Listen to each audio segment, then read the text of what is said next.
Hello students, नमस्ते everybody. पिछली video में हमने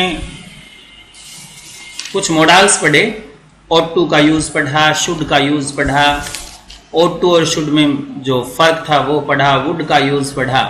इस वीडियो में अपने used to का प्रयोग शुरू में पढ़ते हैं। इसके अलावा हम इस वीडियो में need का प्रयोग पढ़ेंगे, need not।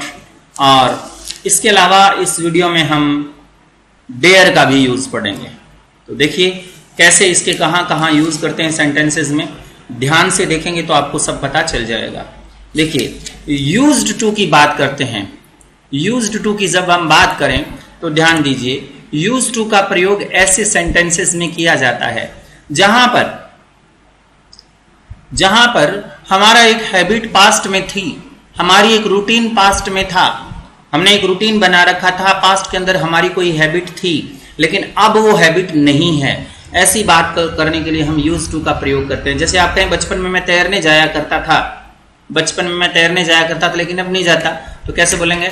I use to go for swimming. I use to go for swimming. कब जाया करता था? In my childhood. मैं बचपन में तैरने जाया करता था। तो आई यूज टू गो, इसका मतलब जाया करता था, अब नहीं जाता हूं। ठीक है ना? तो ये यूज टू का यूज हो गया। सेकंड देखिए, आई जैसे कहें कि स्कूली दिनों में मैं गाया करता था। I use to sing in my school days. मैं मेरे स्कूली दिनों में गाया करता था, तो यहां लिखेंगे यूज टू सिंग, गाया करता था। ठीक है ना? अब नहीं गाता हूं। ऐसे ही हमारे विद्यालय में के पीछे एक बगीचा हुआ करता था, अब नहीं है, हुआ करता था। तो there used to be a garden behind our school। behind का मतलब पीछे। there used to be हुआ करता था, क्या हुआ करता था? एक स्कूल हुआ करता था हमारे विद्यालय के पिछवाड़े में, behind में। तो अब नहीं है। तो used to का प्रयोग तो आप समझ गए, पास्ट के अंदर ही किया करते हैं। पास्ट की जो हैबिट थी लेकिन अब नहीं है। जैसे ये कहें she use to smoke last year, यानी पिछले साल वो स्मोकिंग किया करती थी लेकिन अब नहीं करती। इसका मतलब ये हुआ यूज टू स्मोक। तो कर लोगे इस तरीके से। ये हुआ हमारा यूज टू का प्रयोग। अब हम बात करते हैं यूज टू के बाद नीड का। नीड की बात करते हैं अपने। Use of need.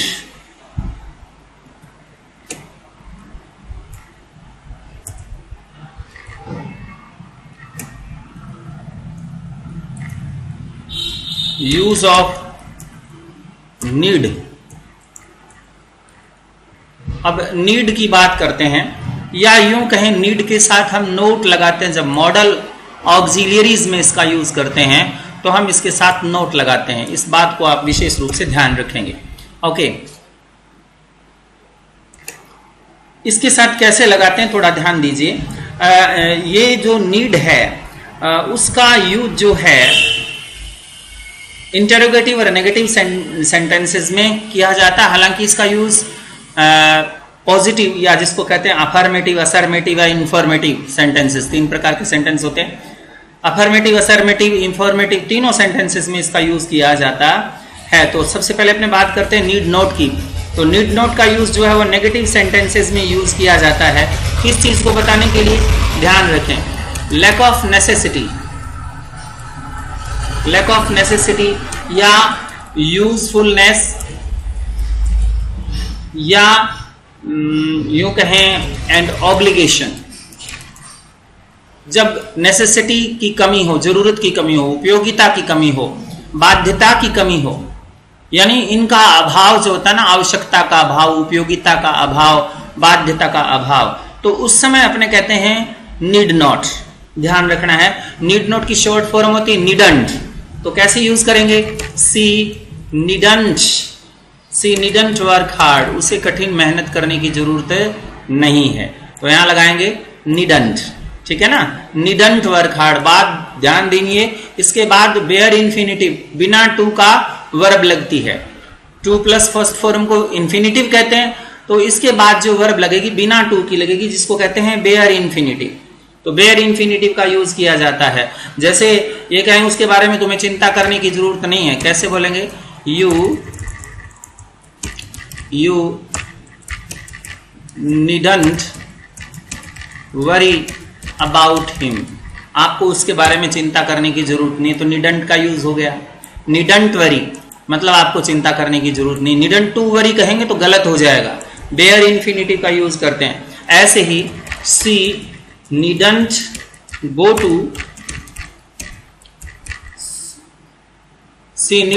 To a doctor, ठीक है ना, उसे डॉक्टर के पास जाने की जरूरत नहीं है, नीडंट गो, यहां गो लगेगा, she needn't go to a doctor, उसे डॉक्टर के पास जाने की जरूरत नहीं है।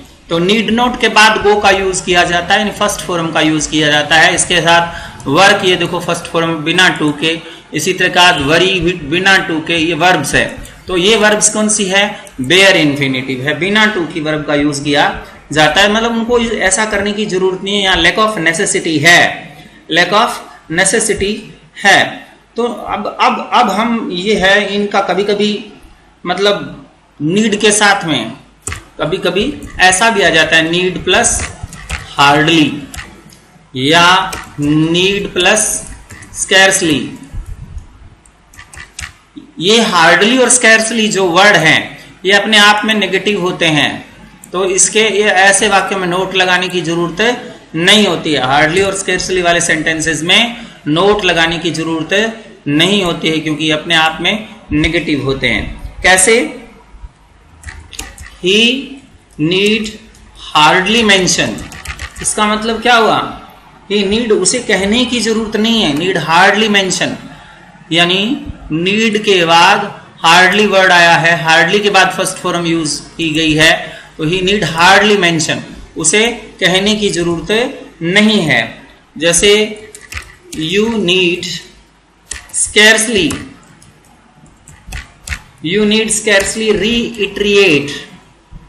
reiterate the fact that Sachin is the all-time greatest batsman.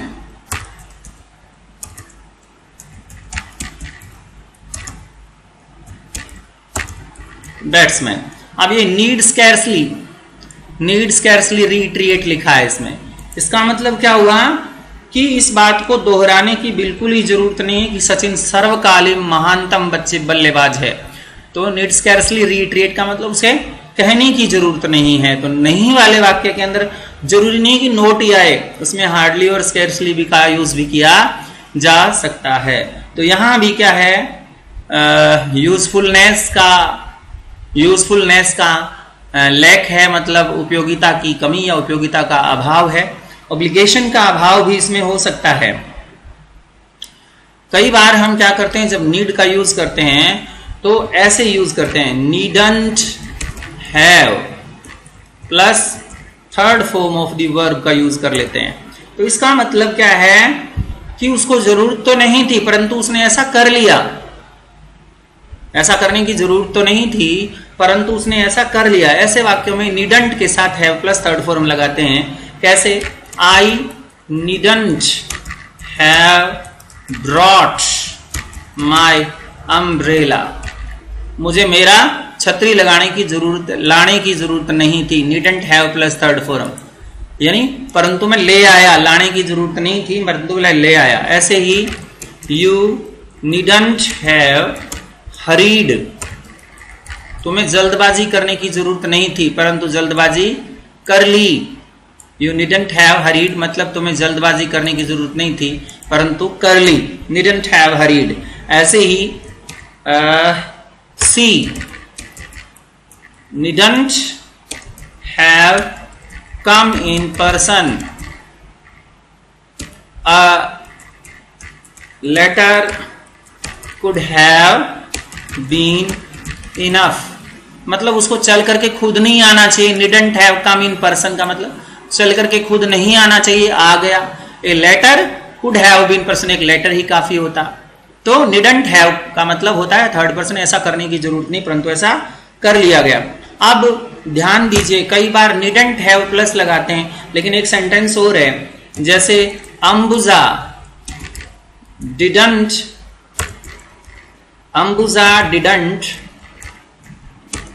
Need to buy a new suit. Ambuja को एक नया सूट खरीदने की जरूरत नहीं थी। डिड नॉट के बाद नीड का यूज किया गया है। डिड नॉट के बाद ये देखो needn't have plus third form लगाएं, इसका मीनिंग है तो कि ऐसा जरूरत नहीं परंतु कर लिया। इसका मतलब है कि जरूरत नहीं थी, नहीं किया। उसका नया सूट खरीदने की जरूरत नहीं, इसलिए उसने सूट नहीं खरीदा, इसका मतलब ये है। और इसका मतलब क्या है कि उसको खरीदने की जरूरत नहीं थी लेकिन खरीद लिया। इसने खरीदने की जरूरत नहीं थी लेकिन नहीं खरीदा, जरूरत भी नहीं थी और खरीदा भी नहीं, तो डिडंट का यूज करेंगे। ठीक है ना। डजंट नीड, डोंट नीड, जैसे ये कहता है ना यू डोंट नीड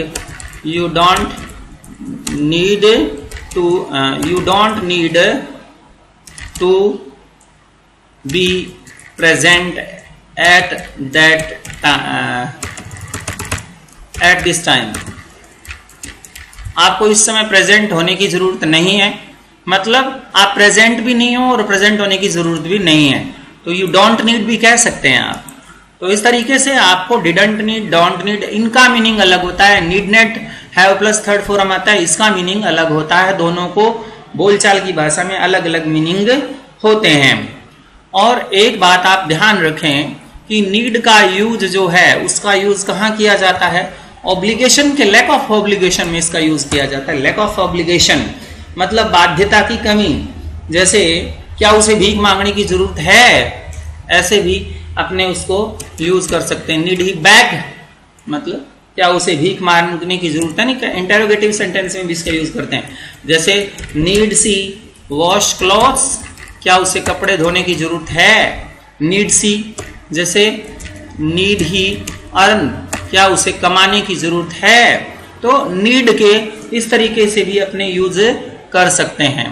तो ये भी नीड का इंटेरोगेटिव यूज है, जहां पर आपको ऑब्लिगेशन, लैक ऑफ ऑब्लिगेशन के बारे में बताया जाता है। Lack of necessity, lack of obligation, lack of usefulness के बारे में बताया जाता है नीड का यूज करते हुए। देखिए आगे हम बात करते हैं मस्ट,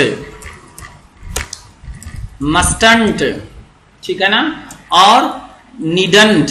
अब तीनों का जब यूज करते हैं तो आपको कंफ्यूज बिल्कुल नहीं होना है, कंफ्यूज नहीं होना है। सबसे पहले हम मस्ट की बात करते हैं। एक सेंटेंस देखिए, don't tell it to anybody. आप ये बात किसी को मत बताइए। You must keep it a secret. आपको इसे सीक्रेट रखना है, मतलब ये नेगेटिव ऑब्लिगेशन है, यानी ये ऑब्लिगेशन है, नेगेटिव नहीं, सिर्फ ऑब्लिगेशन है कि आपको इसे सीक्रेट रखने का ऑब्लिगेशन है। ये मस्ट का यूज आपने इसका कर दिया। ओके, ये आपका ऑब्लिगेशन है। नेगेटिव ऑब्लिगेशन की बारे में बात करें, जैसे इट इज अ सीक्रेट, ये एक सीक्रेट है। अब आप you mustn't disclose it to anybody. आप किसी के सामने इसको डिस्क्लोज ना करें, ये नेगेटिव ऑब्लिगेशन है, ना करने की बाध्यता है। ये ना करने की बाध्यता के लिए मस्टंट लगाते हैं, ऑब्लिगेशन के लिए मस्ट लगाते हैं, ठीक है ना। नीडंट फिर कहां लगाएंगे? तीसरा सेंटेंस देखिए आप, मतलब we have got plenty of time. आपको कहें we have got plenty of time, हमारे पास काफी समय है। वी नीडंट हरी, हमें जल्दबाजी करने की जरूरत नहीं है। यानी एब्सेंस ऑफ ऑब्लिगेशन, यहां ऑब्लिगेशन का एब्सेंस है, बाध्यता नहीं है। तो यहां बाध्यता नहीं है, यहां पर ऑब्लिगेशन है या नेगेटिव ऑब्लिगेशन है, और यहां एब्सेंट ऑफ ऑब्लिगेशन है। तो याद रखना, जब हमें बाध्यता बिल्कुल ही नहीं होती तो उस समय अपने क्या करते हैं? निडंट का यूज करते हैं, ठीक है। मस्टंट नेगेटिव ऑब्लिगेशन के लिए यूज करते हैं। तो ये तीनों सेंटेंस आप ध्यान में रखें। जैसे डॉक्टर है वो पेशेंट को कहता है, एक डॉक्टर है वो पेशेंट को कहता है, क्या कहता है, you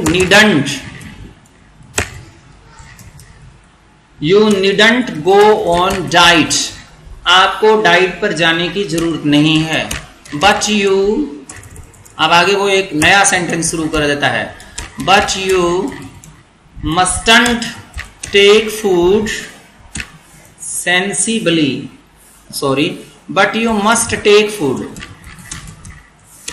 sensibly and you mustn't overeat.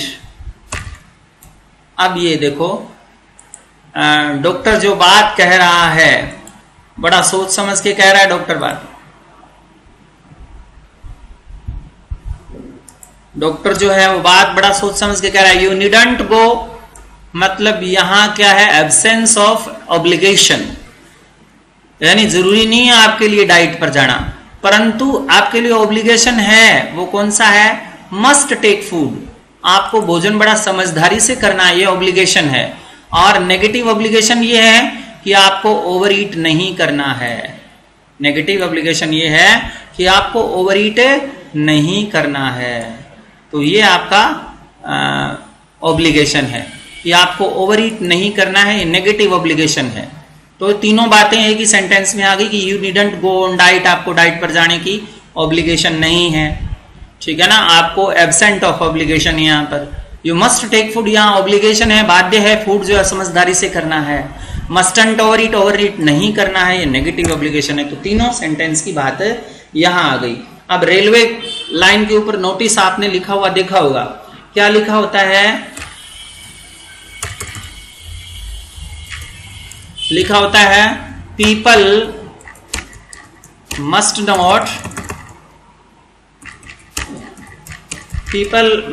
Not walk on the railway line. अब देखो ये लिखा होता है। अगली लाइन देखिए, you needn't turn on the lights,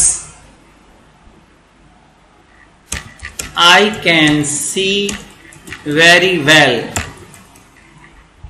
Next sentence है, you mustn't turn on the light, the room is full of gas. Next sentence देखिए आप, अब तीनों, पहले इस तीनों को देख लीजिए। You people must not walk, यहां है नेगेटिव ऑब्लिगेशन, यानी यहां पर बाध्यता है ना करने की। रेलवे लाइन पर मत चलो, नहीं चलना चाहिए, ये बाध्यता है, आपके ऊपर ऑब्लिगेशन है, ये रेलवे का नोटिस है। ये कहता है लाइट को टर्न ऑन करने की जरूरत नहीं है, यानी एब्सेंस ऑफ ऑब्लिगेशन है, क्योंकि मैं बहुत अच्छी तरह से देख सकता हूं, आप लाइट चालू करने की आपको जरूरत नहीं है। दूसरा, you mustn't turn on the light, आप लाइट को टर्न ऑन ना करें, ये मतलब क्या है, ऑब्लिगेशन है, लाइट चालू मत करें, क्योंकि रूम के अंदर गैस फुल है, इसलिए ये क्या है, नेगेटिव ऑब्लिगेशन। नेगेटिव ऑब्लिगेशन क्यों है, क्योंकि गैस है और लाइट चालू करते क्या हो जाएगी, आग लग जाएगी, इसलिए मस्टंट का यूज कर रहा है। और ऊपर वाले में यू नीडंट कर रहा है, क्योंकि मैं देख सकता हूं अपने आप। तो ये देखें, मस्टंट और नीडंट को बहुत ही ध्यान से इसको यूज करना है। एक सेंटेंस और है जिसके अंदर टीचर कहता है you needn't read all the chapters,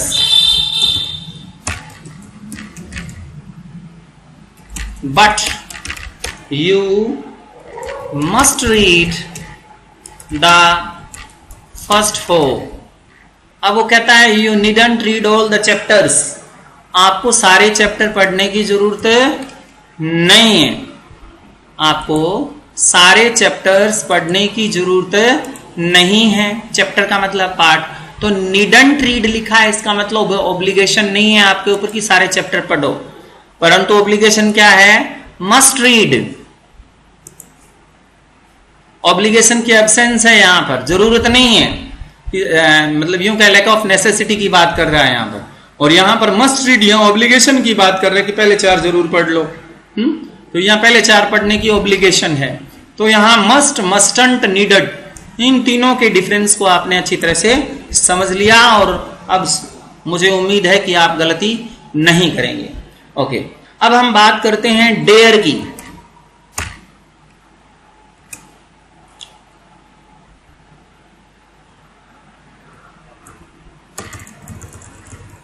dare की गलती, जैसे आपको लिखा है यूज ऑफ डेयर। डेयर का यूज कैसे करते हैं? डेयर का मतलब होता है साहस करना, साहस होना। ये अपने आप में नेगेटिव मॉडल है, ठीक है ना। नेगेटिव मॉडल्स होता है डेयर, और डेयर को अपने यूं कहते हैं सेमी मॉडल भी होता है। जैसे नीड सेमी मॉडल होता है, नीड अपने आप में मेन वर्ब भी होती है, नीड अपने आप में सेमी मॉडल भी होता है। दोनों यूज के अंदर किया जाता है। और याद रखना, इसका यूज नेगेटिव और इंटेरोगेटिव सेंटेंसेस के अंदर होता है, ठीक है ना। सेमी मॉडल के रूप में इसका प्रयोग एस के साथ थर्ड पर्सन और डोंट, और ये देखो जब उसका सेमी मॉडल के रूप में यूज होता है, सेमी मॉडल के रूप में यूज होता है तो नीड की तरह होता है। जैसे डेयर्स भी लगाते हैं, डेयर भी लगाते हैं, डोंट डेयर भी लगाते हैं, डजंट डेयर भी लगाते हैं। यानी इस तरीके से प्रेजेंट सिंपल के अंदर इसके ये रूप होते हैं, प्रेजेंट सिंपल में इसके ये वाले रूप होते हैं। तो इस रूप में जब इसको यूज किया जाता है तो वो सेमी मॉडल के रूप में यूज किया जाता है। लेकिन जब उसको पूरे मॉडल्स के रूप में यूज किया जाता है तो ये फिर इसके साथ में नहीं लगते हैं, ठीक है ना। जैसे किसी के अंदर लैक ऑफ करेज है, लैक ऑफ करेज मतलब उसके अंदर साहस की कमी है, साहस नहीं है, तो अपने डेयर का यूज करते हैं। कैसे? She daren't ask me any question about this affair. इस मामले में वो मेरे से प्रश्न पूछने की हिम्मत उसकी नहीं है। डेयरंट आस्क मी, डेयरंट आस्क मी का मतलब उसकी हिम्मत नहीं है, उसका साहस नहीं, ठीक है ना। डेयरंट, डेयर नॉट आस्क, डेयर्स नहीं आएगा, ध्यान रखना। जैसे ऐसे आए, ही डेयरंट मीट द ऑफिसर, उसे अफसर से मिलने की हिम्मत नहीं है, अफसर से मिलने का साहस नहीं है, डेयरंट मीट। तो ये डेयरंट के बाद फर्स्ट फॉर्म यूज करते हैं।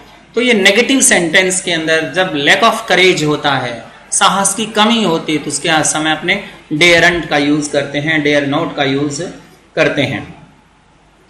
अच्छा, अब साहस के बारे में पूछने के लिए भी इसका यूज किया जाता है इंटेरोगेटिव सेंटेंस में। देखिए कैसे यूज करते हैं। जैसे ये लिखा है, how dare you say that I copied your notes.